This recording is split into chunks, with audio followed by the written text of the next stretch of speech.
10th of October. I can't resist the temptation to write to you again. I'm afraid you must receive far too many letters of this kind. And yet these letters are merely the echoes of those human hearts for whom your work is intended. So why should I stay silent? By releasing your book to the world, and so to me as well, it was you who made the first approach. Today the rain has been falling again without cease on our green garden. My room is dark and gloomy, and a fire has been burning in the grate since morning. There's so much that I should like to say to you, but you know better than most how difficult, how almost impossible it is to explain oneself. I'm still filled with a sense of something incomprehensible, insoluble, and yet so wonderful, for which I'm in your debt. Can you tell me what it is, this feeling? Goodbye. I'll write to you again soon. I feel sure that there can be nothing indelicate in my doing so, and that it is not improper to correspond with authors. And anyway, you can choose not to read my letters, although, of course, that would make me very sad. Night. Forgive me. This may sound unfortunate, but I feel compelled to say it. I'm not young, and have a 15-year-old daughter who's already a grown-up young lady. Yet there was a time when I wasn't altogether unattractive, and I haven't changed that much over the years. I just wouldn't wish you to imagine me other than I am. 11th of October. I wrote to you impelled by the need to share the emotion aroused in me by your talent, which affected me like the sound of sad, sublime music. Why does it exist, this need for sharing? I have no idea, and neither have you. Yet we both know perfectly well that in some way it is burned into the human heart, that there's no life without it, and that it contains a great mystery. After all, when you write your books, you too are merely responding to this need, and what's more, you abandon your whole self to it completely. I've always read a great deal, and kept many diaries, in common with all those whose lives are unfulfilled. And now this latest book of yours, how strange. Somewhere, somehow, a hand puts pen to paper, a soul reveals a tiny particle of its secret existence by the tiniest possible hint. For what can words express? And suddenly there's no space, no time, no difference of fate or circumstance, and all your thoughts and feelings are mine, are both of ours. Truly there is but one universal soul on earth. And doesn't that make my impulse to write to you understandable? To communicate my feelings and share something and complain a little? Aren't the works you create and the letters I write to you one and the same? For you too are trying to reach someone, to express some kind of feeling. When you send your lines through space towards some invisible person, perhaps you'll answer me, if only briefly. Please answer. 13th of October. Again I write to you at night, from my bedroom, where I'm plagued by an incomprehensible desire to say something which might easily sound naive, and which in any case won't come out the way it's meant. And in fact, I have very little to say, only that I feel very sad and very sorry for myself, and that at the same time, I'm made happy by my sadness and self-pity. When you consider it, everything in the world is beautiful, even the lampshade on this lamp and the golden light it sheds, the gleaming linen on my turned-down bed and my dressing gown, my foot-knit slipper and my thin hand in its wide sleeve. And I feel an endless pity towards everything. What is it all for? Everything passes, and everything will pass, and everything is futile, like this eternal waiting which has become my substitute for life. I beg you to write to me. Only 2 or 3 words, of course, just to tell me that you can hear me. Forgive my persistence. 21st of October. Alas, there's no letter from you. and yet 2 weeks have gone by since I first wrote. Perhaps your publisher hasn't forwarded my letters, or perhaps you've been distracted by too many pressing engagements. I find this very sad, but still preferable to the idea that you've simply chosen to ignore my plea. You'll say that I have no right to claim your attention, and that consequently there can be no room for my pain and my wounded feelings. And yet, are you sure that I have no right? Perhaps as a result of my having experienced a certain feeling towards you, a right has come to exist. This isn't merely a simple desire to be loved, but something far greater and more complex.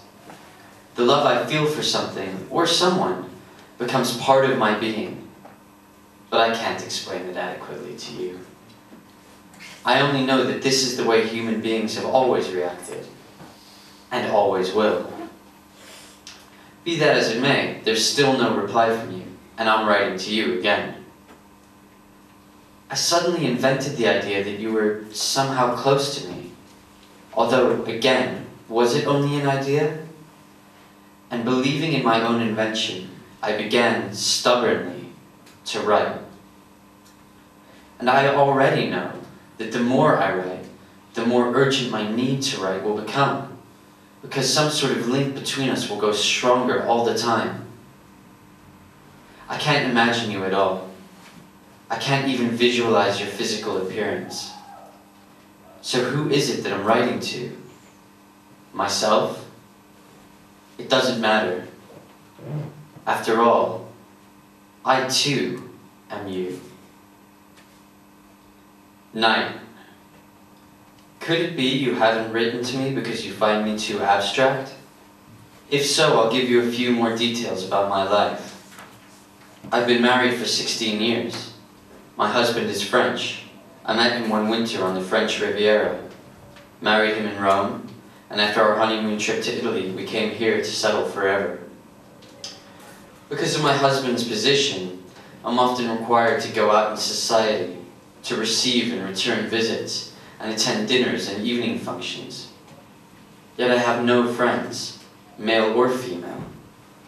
I'm not like the ladies here, and I don't believe in friendship between men and women. But enough about me. If you reply, tell me just a little about yourself.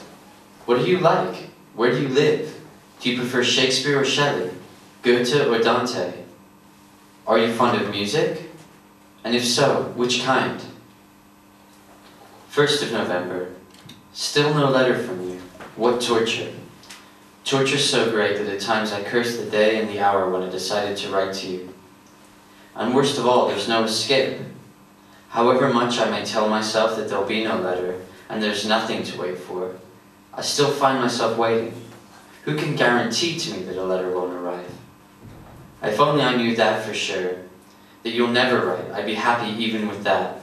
And yet, no, it's better to hope. I'm hoping and waiting. In my heart there's a feeling of gratitude towards someone, for something. For what? After all, there's nothing now, and nothing waiting in the future. And yet, is that really so? Can there really be nothing when this feeling of gratitude moves my heart?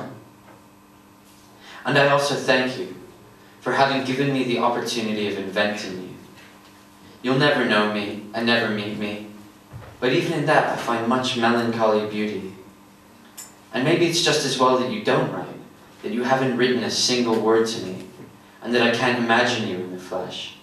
For how could I have said these things, and sensed you in the way that I do now if I'd known you, if you'd send me even as much as one reply? Inevitably it would have been different, just a tiny bit disappointing, and I wouldn't have felt so free to write to you. It's getting colder, but I haven't closed the window, and I can still see the haze of pale blue on the lowlands and the hills beyond the garden. There's an unbearable beauty in that blue. Unbearable because it seems to be insisting on some response from me. What? I don't know. We know nothing. 5th of November.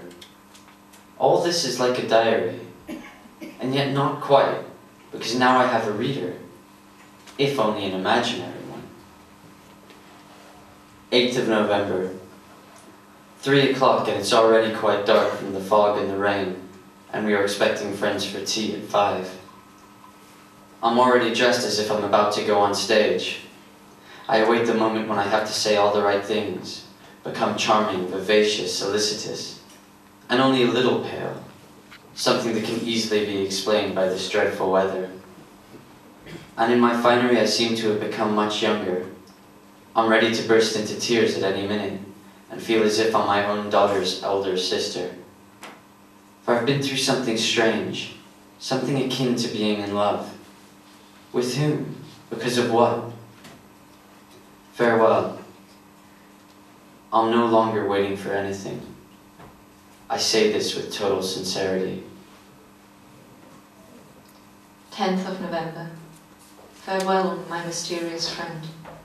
I conclude these unanswered letters of mine the same way as I began, with an expression of gratitude. I thank you for not responding. It would have been worse had you done so, for what could you have said to me? There's nothing left. I've said it all. Really, about any human life, there are only 2 or 3 lines to be written. With a curious feeling of having lost someone, I'm left alone again in my house, the nearness of the foggy ocean and these autumn and winter days. And again I return to my diary, a strange compulsion, which, like your need to write, only God can understand. Several days ago I saw you in a dream. You were somehow strange, silent and invisible, sitting in a corner of a darkened room. And yet I could see you. And even asleep I asked myself, how is it possible in a dream to see someone you have never seen in reality? God alone creates out of nothing. It made me very uneasy, and I awoke with fear and anguish. It is very probable that in 15 or 20 years' time, neither you nor I will still be on this planet. To our meeting in the next world, who can be sure that it doesn't exist? After all, we can't understand our own dreams, the products of our own imagination. Does it belong to us, that imagination, or more precisely, what we call our imagination, our inventions, our longings? Is it obedience to our own will that we yearn towards another soul as I yearn towards yours? Farewell, or no, let it be goodbye until we meet again.